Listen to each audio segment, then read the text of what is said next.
Bienvenidos a la mejor guía del tercer mundo. Acompáñenme a descubrir cómo nos corren de Latinus el día de hoy. Esto es The Times. Empezamos.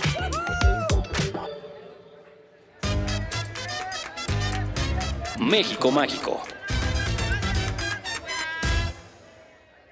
Alguien dígale a mi Sophie que el que haya compartido el AM01 a Barajas con gente medio curiosa no tiene que ver con que haya programas de ayuda para viajar a Europa. El asunto en realidad es que a los morenistas también les encanta pasar sus vacaciones cruzando el Atlántico y esta semana nos lo demostraron a creces. El primero en ser captado por las tierras primermundistas fue la cabeza olmeca hecha persona, Ricardo Monreal, que anda dándose la gran vida en Madrid. El primero que soltó la sopa fue nuestro Loret de Temu, Ochoa Huerta. Es bromix, Claudio, we love you.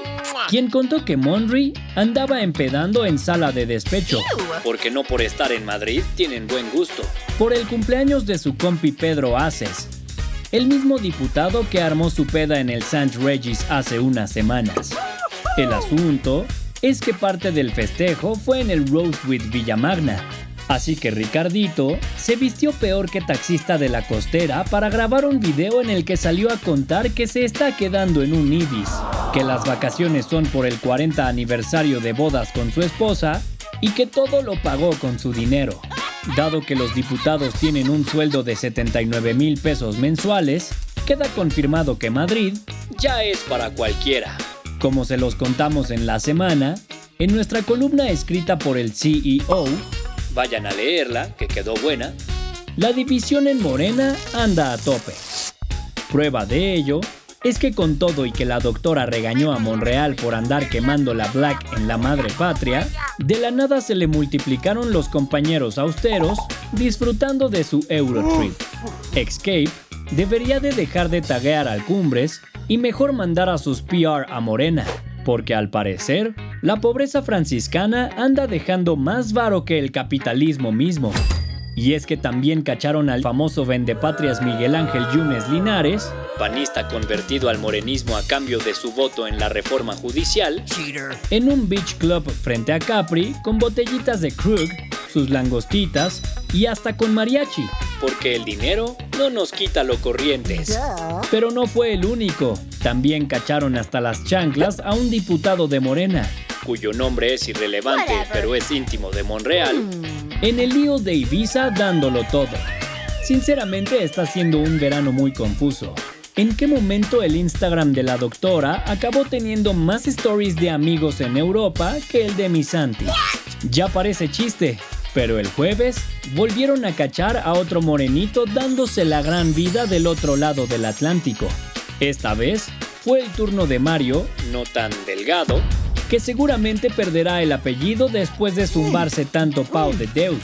Salieron unas imágenes de nuestro flamante secretario de Educación Montessori disfrutando sus vacaciones en el Hotel Pousada de Portugal, cuya habitación más pinche no baja de los 10,000 varitos en estas fechas. Entre mi Mario Slim Fit, Miguel Ángel Yunes, Ricardito Monreal, el cachazapes que andaba en lío de Ibiza y la estela que ha dejado Noroña en sus últimos viajes, el precio por metro cuadrado en Salamanca anda bajando más rápido que los followers de Chicharito. Estados Unidos intentó negociar durante 1 año y medio con el gobierno de AMLO para evitar sanciones al sector aéreo mexicano, pero el anciano decidió hacer lo que mejor sabe: nada. El Departamento de Transporte gringo reveló esta semana que buscó consultas de alto nivel para resolver el desmadre de hacer un desalojo forzoso de la carga del Benito Juárez International para pasarla a la terminal avionera de Tecámac, AIFA, por sus siglas en inglés. Pero en Palacio Nacional aplicaron la de "yo qué más quisiera, joven". Tras 18 meses de silencio administrativo y cero voluntad política, Washington se cansó de hablar con la pared y activó las restricciones a aerolíneas mexicanas que se acaban de anunciar. El secretario Sean Duffy contó todo y acusó directamente al gobierno de México de violar el acuerdo bilateral de aviación, generar competencia desleal y operar con más opacidad que la de Santi cuando Sophie le pide su cel para checar una cosa. Si tan solo hubiéramos tenido un aeropuerto central todo pegado y 30% construido. Y hablando de eso, ustedes no están para saberlo, ni el intern para contarlo. Pero hace unos ayeres, un abuelito sin uso completo de sus capacidades mentales decidió cancelar un aeropuerto de unos $14 billones que llevaba décadas en planeación, negociaciones y 30% ya estaba construido. ¿La razón? Una corrupción nivel Dios y un enojo absoluto al enterarse que todos los terrenos alrededor del proyecto los habían comprado los BFF de Peña para hacer desarrollos. Muy extrema medida, pero suena coherente de alguien que quiere eliminar la corrupción de su país. ¿O no? Pues tal vez no. ¿Se acuerdan de Amílcar Olán? Esta persona con un nombre que parece inventado por el autocorrect de iPhone, líder de El Clan y bestie de Andy que se metió billions con el Tren Maya y demás proyectos. Bueno, pues el jueves, nuestra casa Latinus publicó que el buen Olán es ahora el mogul del real estate de todos los terrenos cercanos a Dos Bocas, donde anda desarrollando la zona a diestra y siniestra como si fuera esto el Monopoly del bienestar. ¿De dónde sacó los terrenos y permisos? Sepa. A estas alturas ya le anda cayendo mejor al chiquidrácula del bienestar, Adams Augusto, un collar de ajos y un crucifijo. Omarcito Harfuch informó el miércoles que, con todos sus minions, logró la detención de Ulises Pinto, una finísima persona apodada El Mamado, quien al parecer ya mamó, porque lo acusan de ser el segundo a bordo de La Barredora, el holding tabasqueño liderado por Hernán Bermúdez Requena y que tenía verticales de negocio tan diversificadas como venta de merch en polvo, cobro de derecho de piso, antros y, por supuesto, agencia de lobbying y PR político. Aprovechando la oportunidad, 4 valientes legisladores intentaron mencionar el tema en el Senado, pero rapidito Noroña le entró al quite y como guarro de pádel de Atizapán, defendió a Adams Augusto diciendo que no se podía hablar del tema porque no era el foro correcto. De ahí procedió a pedir 1 minuto de aplausos a la memoria del nuevo niño héroe, Ozzy Osbourne. México mágico. El miércoles por la noche, Marian Gonzaga salió de la prisión de Kitsania. Bueno, del reformatorio de menores en la que estuvo 5 meses desde que apuñaló por todos lados a Valentina Gilabert. La todo menos influencer tenía que pagar una condena de 2 años presa por tentativa de feminicidio. Tan poquito porque era menor de edad cuando cometió el crimen. Pero al parecer, llegó a un acuerdo con la víctima y con la fiscalía para recibir una condena menor. Así que en la semana, empacó sus cosas y se fue a su casa, donde deberá permanecer en prisión domiciliaria o libertad condicional, según lo que diga un juez. Valentina subió un video para confirmar la noticia y decir que ella perdona a Marian y que merece una segunda oportunidad. Ya ven, ni en estos casos nadie le pidió al culpable pedir perdón 30 días seguidos en Twitter a #dato protegido. Sophie, notitas para el brunch. Este martes se murió Ozzy Osbourne, una de las leyendas más legendarias del heavy metal, ídolo de tu tío al que le caga Luis Miguel, vocalista de Black Sabbath y una de las figuras más trascendentales de la cultura pop en los últimos años. Se murió a los 76 años, lo cual es un auténtico récord, pues considerando que lo más light que se metió en su vida fue la cabeza de aquel murciélago que decapitó a mordidas, su longevidad es un milagro médico. Su muerte deja muchas cosas, pero la más lamentable sin duda fue la que salió del Congreso mexicano, donde no se le ocurrió mejor idea a Noroña y Gutierritos, presidente de la Cámara de Diputados y esposo de Dato Protegido, que publicar una esquela oficial de la Cámara de Diputados para expresar su pésame. El metal pierde a su rey lunático. El mundo pierde a su show más salvaje. ¿Y México? Bueno, México confirma que en pleno 2025 es más fácil que te lloren en San Lorenzo si tocaste en Rock in Rio que si desapareciste en Veracruz. The World is Mine.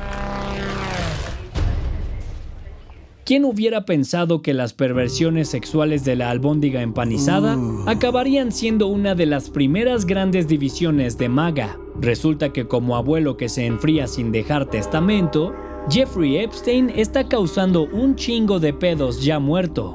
Todo empezó hace unas semanas, cuando el FBI aplicó la clásica de Gertz y dio carpetazo al asunto, asegurando que no había Epstein Files. Trump, con la certeza de que seguro saldría embarrado, respiró, pero todos los demócratas, medio país y varios republicanos exigieron que todos los documentos se hicieran públicos.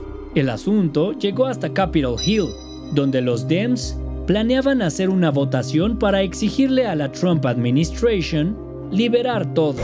Pero antes de que despertaran a Biden y a Nancy Pelosi, el Speaker of the House, Mike Johnson, cerró el changarro, adelantó las vacaciones y dijo que se ven hasta septiembre, todo para evitar que se produzca esa votación. Al parecer los gringos ya le andan aprendiendo las mañas legislativas a Adams Augusto.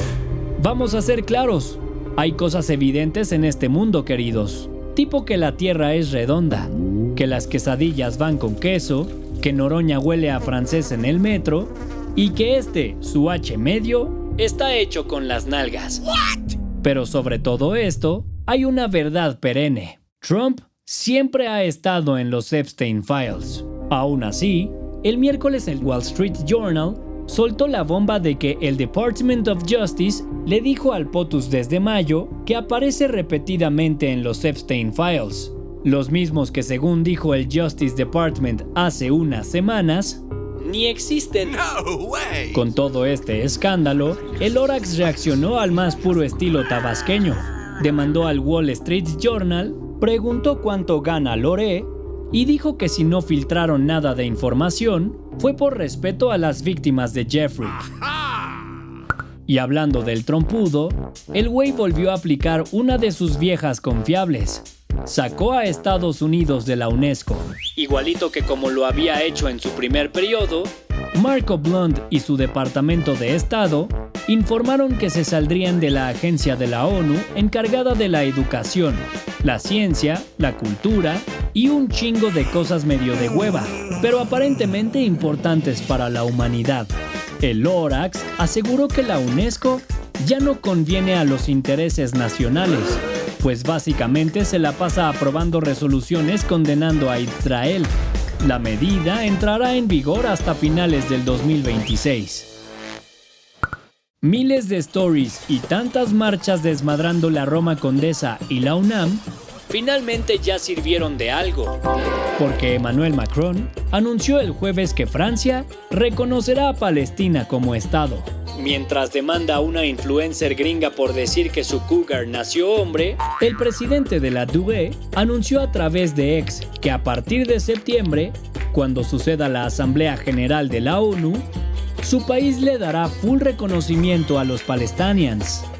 Él dice que esto es su contribución a encontrar una paz justa y duradera en Medio Oriente, y que lo hace porque lo urgente hoy es terminar la guerra en Gaza y ayudar a la población.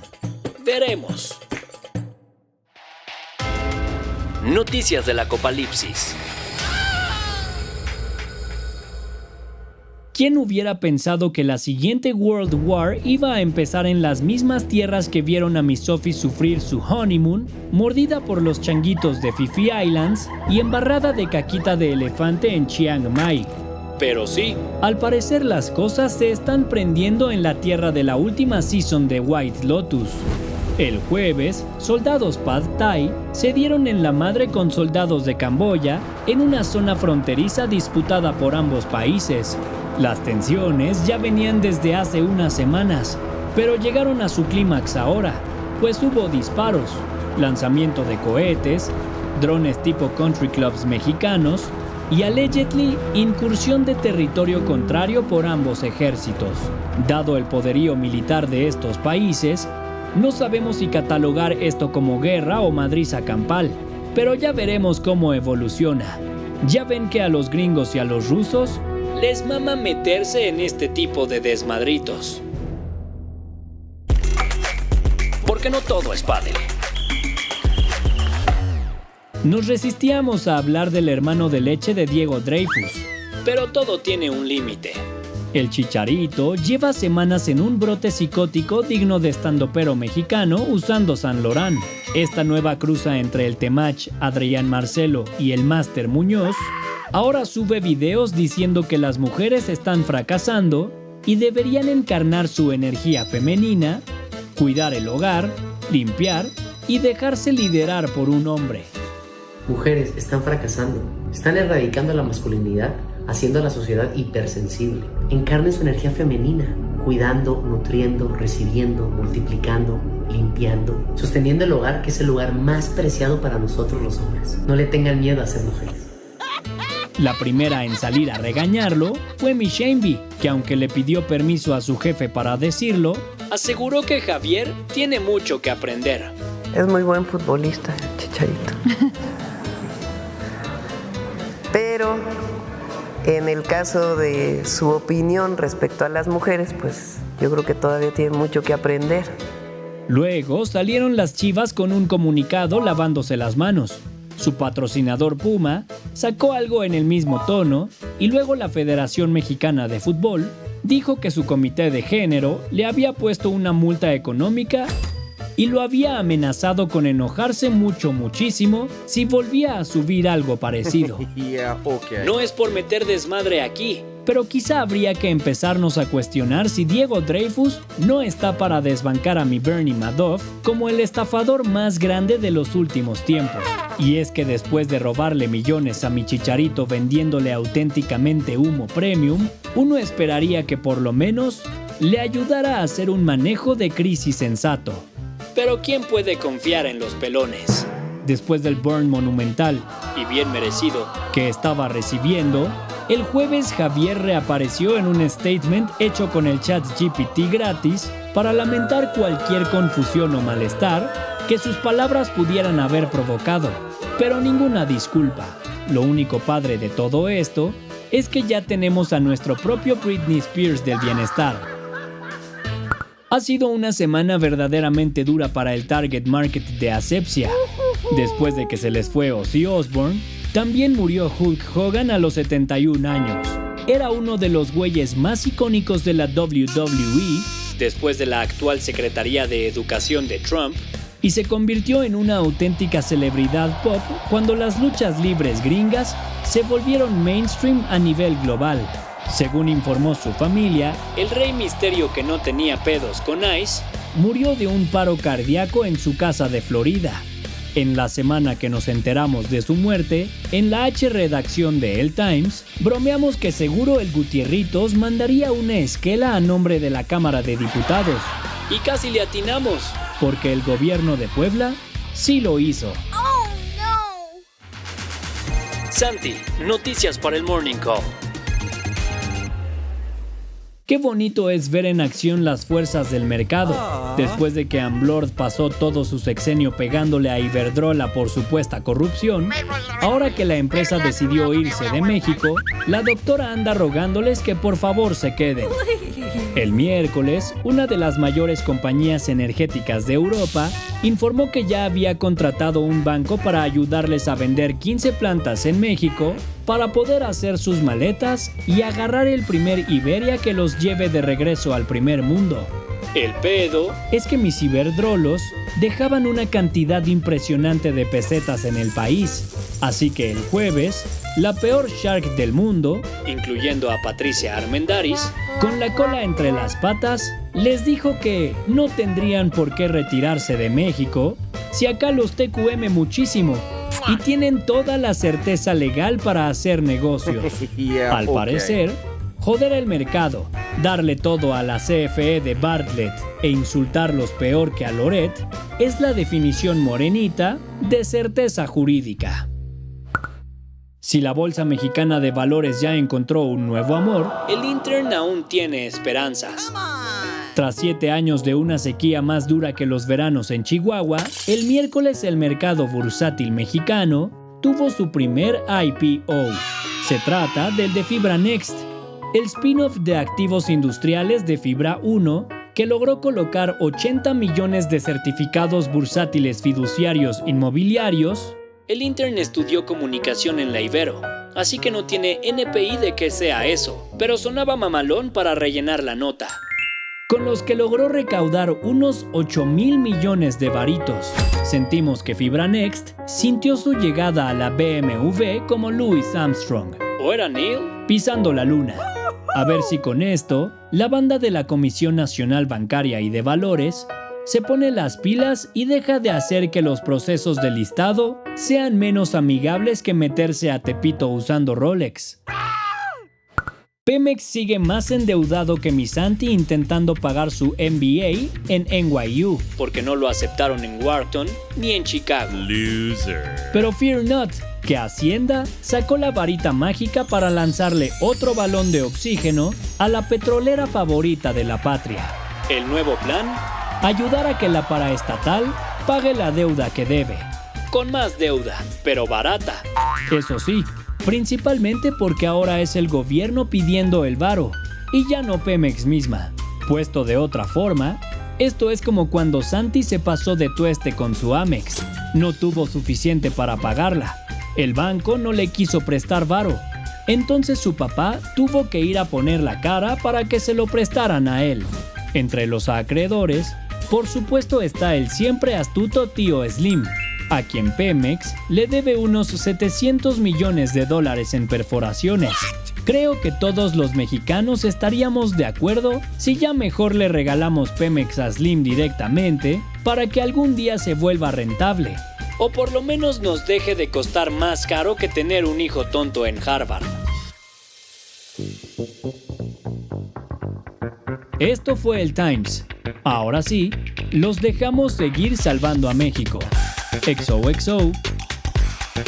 Este podcast es una colaboración entre el Times y Latinos.